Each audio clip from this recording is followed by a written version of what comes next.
Bonjour, shalom, salut, que la paix de Dieu soit avec vous, avec nous tous. Mes chers amis, je rends grâce à Dieu aujourd'hui encore. C'est dimanche 29 janvier 2023. Ce mois de janvier finissant est aussi une opportunité pour nous de rendre grâce à Dieu pour cette nouvelle année et pour ce tout premier mois donc de l'année 2023. Merci à Dieu qui te garde et qui me garde. Merci au Saint-Esprit qui nous garde dans la foi et qui nous aide dans cette vie que nous avons choisie, étant invités, aimés, convaincus par le Saint-Esprit pour marcher, car nous avons trouvé dans cette vie notre plus grand bien, notre plus grand intérêt, le salut de nos âmes. Que Dieu soit donc glorifié. Je voudrais que nous puissions continuer avec notre thème « Travailler ». Travailler, faire un travail béni. Et avant de continuer, mes amis, je voudrais que nous puissions rendre grâce à Dieu, donc prions. Nous te donnons toute la louange, toute l'adoration. Nous élevons des actions de grâce devant ton trône, ô grand Dieu. Tu es digne d'être adoré, d'être célébré. Nous trouvons ici aujourd'hui encore une fois de plus l'opportunité de nous unir aux myriades d'anges, des archanges, des chérubins, des séraphins, des êtres vivants, des 24 vieillards, de tout ce qui vit, que nous ne connaissons pas, et à ton Église universelle pour t'adorer. Honneur, gloire, adoration te sont dus à toi, qui nous a aimés, qui nous a sauvés en Jésus-Christ. Père, je voudrais qu'aujourd'hui encore tu nous regardes dans le sang de Jésus, au travers le sang de Jésus, et que par le Saint-Esprit, tu nous bénisses, mes frères, mes sœurs et moi. Merci de nous écouter dans ta grâce. Au nom de Jésus. Amen. Mes amis, j'espère que vous allez bien et si vous n'êtes pas en forme aujourd'hui, je prie que la bonne main de Dieu vous touche, que l'Éternel vous accorde tout ce dont vous avez besoin pour le corps, pour l'âme et pour l'esprit, afin que notre joie à nous tous soit abondante. L'année de travail béni. Nous devons travailler. Accomplir un travail, c'est fournir l'effort, mettre les paquets, réfléchir, mettre les moyens. Il faut de l'effort pour arriver à un but, à un objectif, avoir un intérêt quelconque, changer des choses autour de nous. Il faut travailler, il faut réfléchir, fournir d'efforts, comme je viens de le dire. Si nous voulons des changements dans le domaine spirituel, nous devons travailler. Il y a toutes sortes de travail, avons-nous dit, de travail pour la vie, de travail dans nos foyers, dans nos familles. Nous avons besoin de faire entrer l'argent pour vivre, tout ce que nous faisons pour changer nos sociétés, ainsi de suite. Ça, je mets ça du côté du travail normal, physique si vous voulez, intellectuel si vous voulez, bref. Mais il y a un travail spirituel et c'est dans ce sens-là, de ce côté-là que nous allons en premier. Parce que d'abord le spirituel.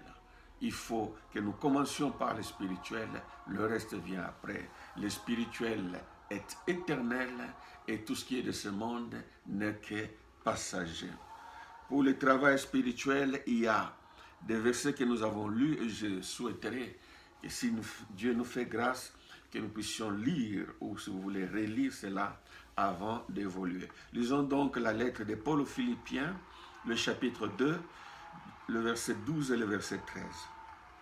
Ainsi, bien-aimés, comme vous avez toujours obéi, travaillez à votre salut avec crainte et tremblement, non seulement comme en ma présence, mais bien plus encore maintenant que je suis absent.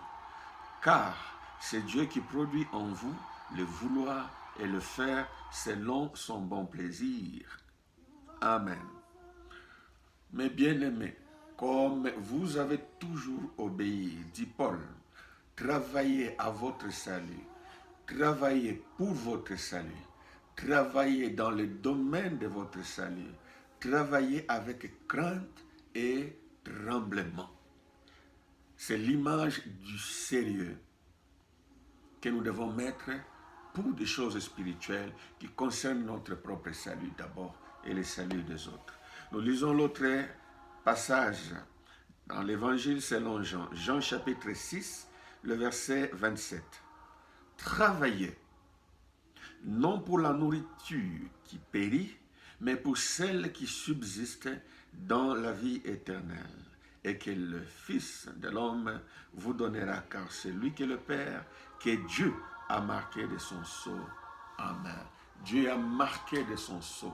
Dieu a rendu témoignage. Dieu a recommandé. Dieu a officialisé Jésus-Christ comme le sauveur du monde, le sauveur de tous les hommes, de toutes les races, de toutes les langues, de tous les peuples, de toutes les tribus, ainsi de suite.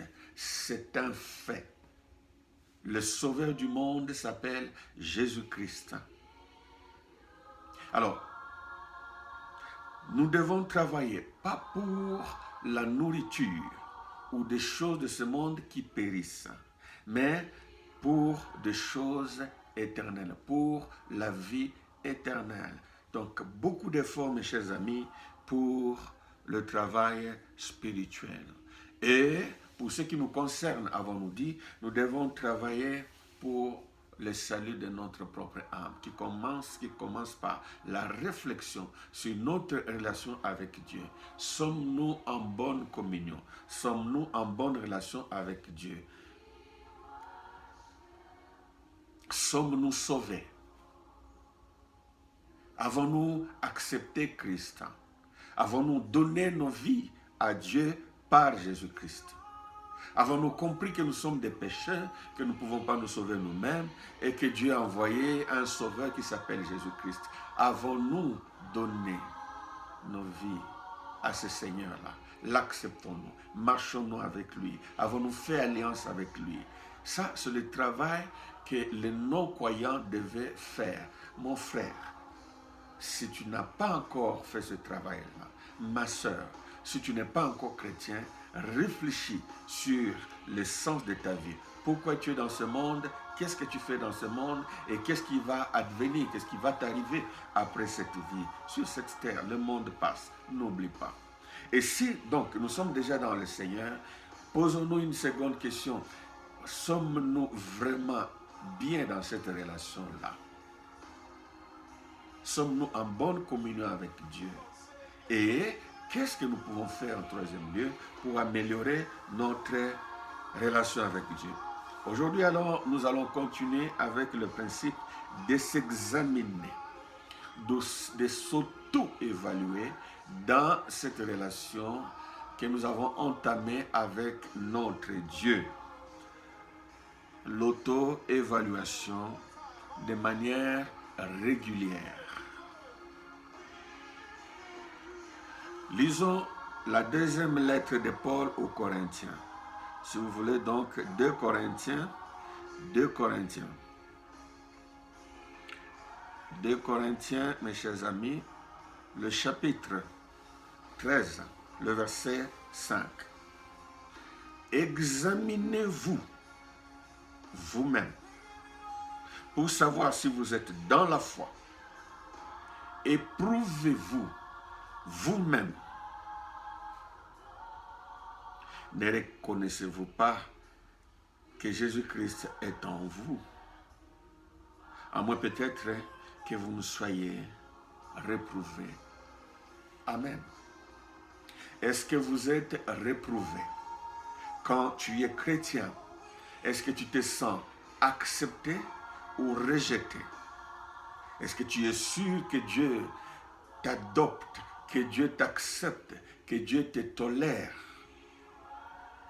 C'est une question qui doit être là. C'est un travail qui passe par cette réflexion et ce questionnement régulier. Si donc nous nous sentons réprouvés, rejetés, alors revenons dans l'alliance. Et si donc nous croyons, nous sentons encore que nous sommes dans le Seigneur, alors examinons-nous nous-mêmes régulièrement. Pas seulement pour être sûr que nous sommes dans le Seigneur, mais si nous sommes bien dans le Seigneur, mes chers amis. L'auto-évaluation ou l'examen de soi passe par beaucoup de choses. Mais aujourd'hui, je voudrais que nous puissions parler de 3 éléments, mes chers amis. 3 éléments importants. Pour pouvoir s'auto-évaluer, nous devons passer par 1, la lecture et la méditation de la parole. Parce que cette parole est le miroir qui nous permet de nous voir tels que nous sommes par rapport à Dieu, tels que nous sommes devant Dieu, tels que nous sommes dans la foi que nous avons embrassée. Lire, pas seulement lire, méditer, réfléchir. La parole de Dieu est comme le miroir. Nous venons nous regarder, nous mirer pour connaître s'il y a une tâche ici, il y a une tâche là-bas, si on n'est pas bien coiffé, s'il y a quelque chose qui ne tourne pas rond, ce qui nous dit que les choses vont bien ou les choses vont mal, c'est la parole de Dieu, écrite d'abord. Et cette parole nous a été donnée, la Bible. Lisons-la. Mets l'effort dans la lecture. Nous avons même des Bibles audio. Si tu n'arrives pas à lire, écoute. Télécharge des Bibles audio. Écoute la parole. Médite sur la parole. Tu sauras. Tu connaîtras. Jacques, chapitre 1, le verset 22, du verset 22 au verset 24, nous dit ceci. Mettez en pratique la parole et ne vous bornez pas à l'écouter en vous trompant vous-même par de faux raisonnements. Car si quelqu'un écoute la parole et ne la met pas en pratique, il est semblable à un homme qui regarde dans un miroir son visage naturel et qui, après s'être regardé, s'en va et oublie aussitôt qui il était. Mettons la parole de Dieu en pratique.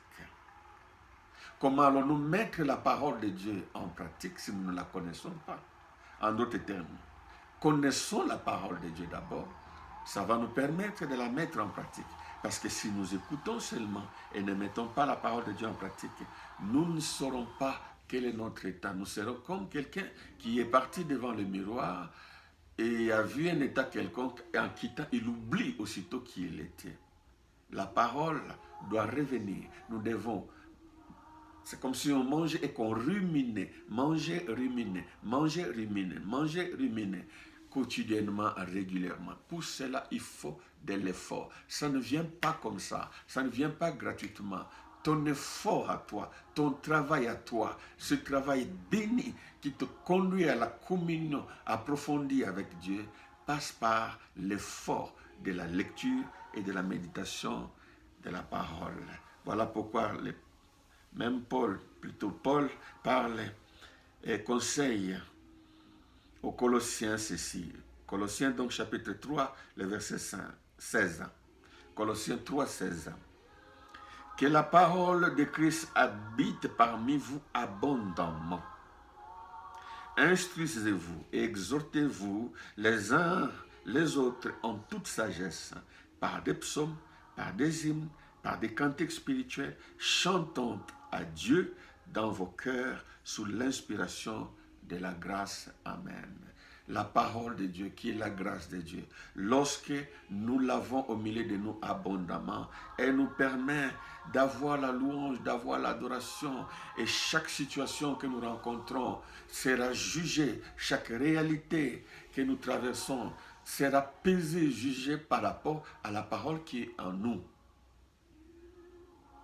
Nous allons décider en fonction de ce que nous connaissons de la parole de Dieu. Travaille dans ce domaine-là. C'est très important. L'autre élément qui nous permet de nous examiner, de nous auto-évaluer nous-mêmes, c'est l'écoute. nous devons écouter et accepter les conseils, écouter et recevoir les avis des autres, être capable d'accepter les reproches, les critiques qui sont constructives de la part des autres. Et nous ne devons pas avoir une suffisance, une haute opinion de nous-mêmes. La vie des autres nous permet de nous voir tels que nous sommes. Le travail dans ce cadre-là consiste à ne pas s'enfermer, à ne pas se croire suffisant, connaisseur, penser que nous n'avons pas besoin des autres. Être là et croire que la vie des autres ne nous importe peu. Et être de ceux qui disent, moi, ce que les autres pensent, je m'en fous. Moi, je ne regarde que Dieu. Parce que Dieu peut nous parler au travers ceux qui nous entourent et surtout ceux qui nous aiment. Écoute les avis. Écoute ce que les autres pensent de toi. Nous lisons dans Ecclésiaste chapitre 4, le verset 13. Mieux vaut un enfant pauvre et sage qu'un roi vieux et insensé qui ne sait plus écouter les avis. Mieux vaut un enfant qui est sage, même s'il n'a rien. Celui-là est mieux qu'un roi qui est vieux, mais qui n'écoute plus les avis. C'est-à-dire quelqu'un qui a l'habitude. La vieillesse, c'est l'image de l'expérience, c'est l'image de j'ai déjà beaucoup vu, donc j'ai déjà beaucoup, je connais beaucoup, qui n'écoute plus les avis. Quand on n'écoute plus les avis, on se trompe toujours et on ne peut pas se connaître soi-même. Ce que tu fais du bien, ce sont les autres qui le voient. Ce que tu fais de mal, ce sont les autres qui le voient. Écoute. La parole de Dieu nous juge. La vie des autres nous juge. Ainsi, nous aurons la chance de ne pas tomber dans le piège de l'arrogance, de l'orgueil, du mépris des autres. Nous pourrons revenir sur soi-même, prendre le temps de dire, si ce qu'ils disent, si ce qu'on me dit, si la vie des autres est vraie, alors qu'est-ce que je peux faire pour changer? C'est un travail, mes amis. Le fou, un vieux roi fou, le fou n'écoute pas les autres. Ici, je ne parle pas du fait d'être influençable, trop influençable, même lorsque les autres n'ont pas raison. Il suffit d'abord d'écouter et de juger par rapport à la parole. Nous lisons Proverbe chapitre 27, le verset 5. Mieux vaut une réprimande ouverte qu'une amitié cachée. Si nous voulons demeurer dans notre foi, progresser, évoluer dans notre relation avec Dieu, nous devons accepter que les gens nous disent la vérité. Il faut fuir des flatteurs. Il faut éviter des flatteries. Il faut écouter même ce qui est dur, parce que ceux qui nous aiment nous crachent la vérité. Même lorsqu'elle fait mal, mais c'est l'expression de leur amour pour nous. C'est comme des parents. Lorsqu'on aime des enfants, on les réprime. On est dur avec ceux qu'on aime pour les garder de la folie, les garder de la chute, les préserver, n'est-ce pas, de la folie, les préserver de l'abîme. Écoute ceux qui te disent la vérité. Souffre lorsque cela cogne ton orgueil à l'intérieur. Mais ne rejette pas tous ceux qui te disent la vérité. Ne te fais pas entourer que de flatteurs. Tu vas tomber dans un trou et tu ne pourras pas t'en sortir. Fais ce travail-là. Parce que l'égout est un élément vraiment dur. Il résiste au changement. Mais quand nous écoutons, nous allons devenir meilleurs. Ça aussi, c'est un travail. La troisième chose sur laquelle je voudrais que l'on parle, la chose qui nous aide à nous examiner nous-mêmes, ou le moyen par lequel nous pouvons nous examiner nous-mêmes, c'est par la prière. La prière nous permet d'avoir de la part de Dieu la révélation de son état, de son point de vue sur nous-mêmes. Nous devons donc prier et demander à Dieu de nous montrer notre vraie réalité selon son point de vue. Tu peux avoir ton point de vue. Les gens autour de nous peuvent avoir leur point de vue sur nous, ainsi de suite. Mais le point de vue de Dieu, l'opinion de Dieu, la considération de Dieu est très très importante, mon cher ami. Nous lisons dans le psaume 139. Psaume 139, le verset 23 et le verset 24. Sonde-moi, ô Dieu, et connais mon cœur. Éprouve-moi et connais mes pensées. Regarde si je suis sur une mauvaise voie et conduis-moi dans la voie de l'éternité. Amen.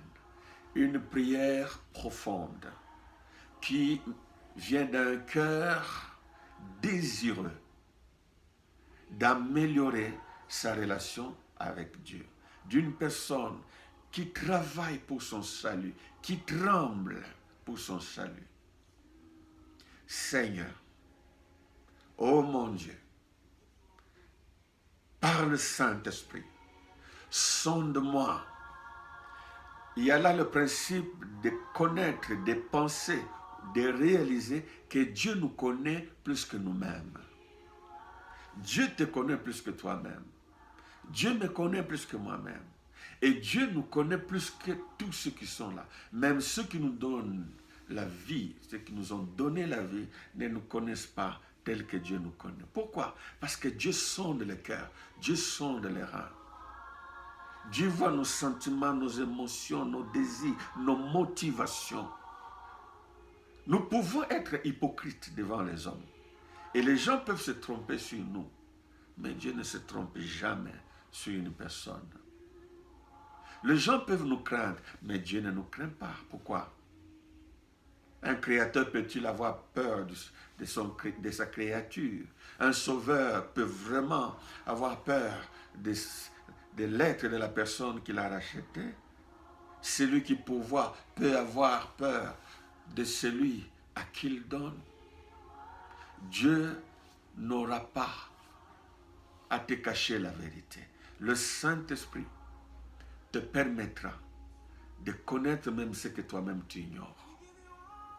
Il y a des moments où nous avons tendance à croire à ce que nous voudrions être, alors que nous ne sommes pas. Nous ne le sommes pas.